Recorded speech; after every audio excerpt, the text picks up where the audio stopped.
सुप्रभात। राम राम जप, ये हमारी आज की आध्यात्मिक चर्चा का विषय। राम राम जप। इस भयानक संसार रूपी समुद्र से पार उतरने के लिए श्री राम ही अपनी नाव है। इस राम नाम रूपी नाव में बैठकर मनुष्य जब चाहे तभी पार उतर सकता है, क्योंकि मनुष्य के अधिकार में इसी एक साधन के बल से सब सिद्धियां वृद्धियां प्राप्त हो जाती हैं। योग, संयम और समाधि आदि साधनों को कलिकाल रूपी रोग ने ग्रस लिया है। ये जगत भ्रम से आकाश में फले फूले दिखने वाले बगीचे के समान सर्वथा मिथ्या है। धुओं के महलों की भांति क्षण क्षण में दिखने और मिटने वाले इन सांसारिक पदार्थों को देखकर तू भूल मत। जो राम नाम को छोड़कर दूसरे का भरोसा करता है उस मूर्ख के समान है जो सामने परोसे हुए भोजन को छोड़कर एक एक कौर के लिए कुत्ते की तरह घर घर मांगता फिरता है। तो यदि कृपालु श्री राम जी की कृपा है तो वैरी उसका कुछ नहीं बिगाड़ सकता। प्रभु के भक्त का कोई बाल बाका भी नहीं कर सकता, चाहे कोई करोड़ों उपाय क्यों ना करे। तो जो नीच संत की मौत विचारता है वो पामर स्वयं उसी मौत से मरता है। प्रहलाद की कथा प्रसिद्ध है, उसको सुनकर कौन ऐसा होगा जो भक्ति न करेगा। श्री हरि ने गजराज का उद्धार किया, विभीषण को राज्य सिंहासन पर बैठाया, ध्रुव को अटल पद प्रदान कर दिया। भक्त अम्बरीश की तो बात ही निराली।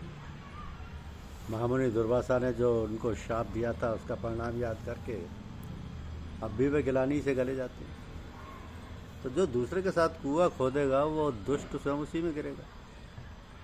संतों के साथ बैर करने वाले को स्वप्न में भी सुख नहीं हो सकता। तो तुलसीदास जी कहते हैं जिसको श्री रघुनाथ जी का बाहुबल सहायक है वो सदा निर्भय है। तो यदि मन राम नाम रूपी धुन कमाता तो श्री रघुनाथ जी के सम्मुख उनकी शरण में जाकर सुखी हो जाता और सर्वत्र आदर होता, लोक परलोक दोनों बन जाते। तो रे मन, तुझे श्री राम जी अच्छे लगे होते तो तू भी सबको अच्छा लगता। यदि तू श्री राम नाम से प्रेम करता और उसी में अपनी लगन लगाता तो संसार और परलोक दोनों में सुखी होता।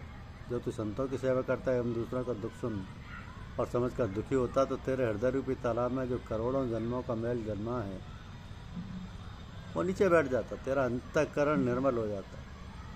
श्री राम का नाम न लेने वालों के लिए संसार का मार्ग अगम्य है और अनंत है, किंतु उसी को तो बिना ही श्रम के पार कर जाता। तो जब श्री राम के उल्टे नाम की भी इतनी महिमा है कि उससे वाल्मीकि मुनि बन गए थे, तब सीधा नाम जपने से क्या नहीं हो सकता। तो यदि तूने श्री राम नाम को जपा होता तो वह देव दुर्लभ शरीर यूं ही ना चला जाता और विधाता तेरे अनुकूल हो जाती। तो अरे मन, यदि तू प्रेम और विश्वास से राम नाम में लौ लगा देता तो हे तुलसी, श्री राम कृपा से तू तीनों प्रतापों से मुक्त हो जाता। तो मुझे तो एकमात्र श्री राम नाम का ही भरोसा है। मेरे कुटिल मन का कुछ ऐसा ही स्वभाव है कि वह और कहीं विश्वास ही नहीं करता। कर्मकांड कलयुग में कठिन है और उनका होना तो धन के अधीन है।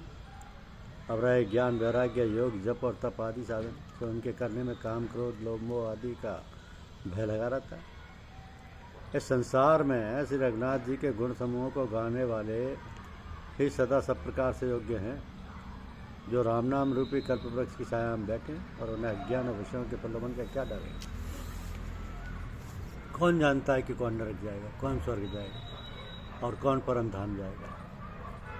इस दास का तो संसार में राम जी के गुलाम होकर जीना बहुत अच्छा लगता है। यदि तुझ सरीका कहीं कोई समर्थ स्वामी होता तो भला ऐसा कौन क्षुद्र था जो निरादर सहकर दिन और रात तेरा नाम रट रट कर दुबला होता। मैं जो तुझसे कृपा रूपी अमृत जल मांग रहा हूँ वह सचमुच ही निराला।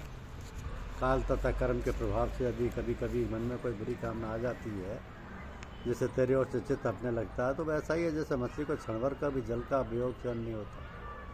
वैसे ही मेरा चित्त चातक मेरे प्रेम जल से अलग होने पर घबरा जाता है और फिर तेरे लिए चेष्टा करता है। परंतु ऐसा कहना भी नहीं बनता, क्योंकि इस दास के हृदय में जितना कपट है उतना किस प्रकार कहा जा सकता है। परंतु तेरे राज्य में बिना ही सत्कर्म किए केवल तेरे नाम से अनेकों पापी तर गए, वैसे मैं भी तर जाऊंगा, यही विश्वास है। तो संसार में ऐसा कौन उदार है जो बिना ही सेवा किए दीन दुखियों पर उन्हें देखते ही द्रवित हो जाता है।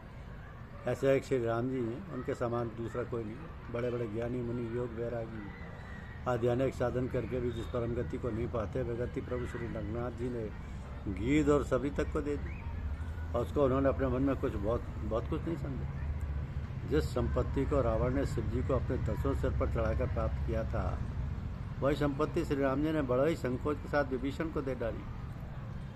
तो तुलसीदास जी कहते हैं, रे मन, जो तू सब तरह से सुख चाहता है तो श्री राम जी का भजन कर।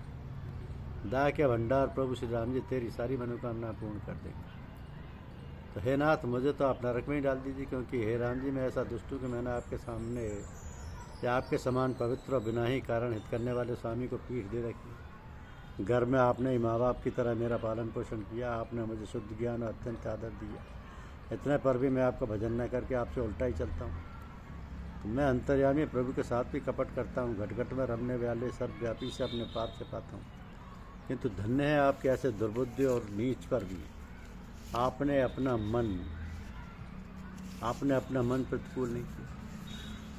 तो आपका दास कहलाकर पेट भरता हूँ, फिर तू हृदय को विषयों के हाथ बेच रखा है। अपने हृदय को विषयों के हाथ बेच रखा है, तो भी मुझ जैसे ठग पर आपने अत्यंत कृपा की।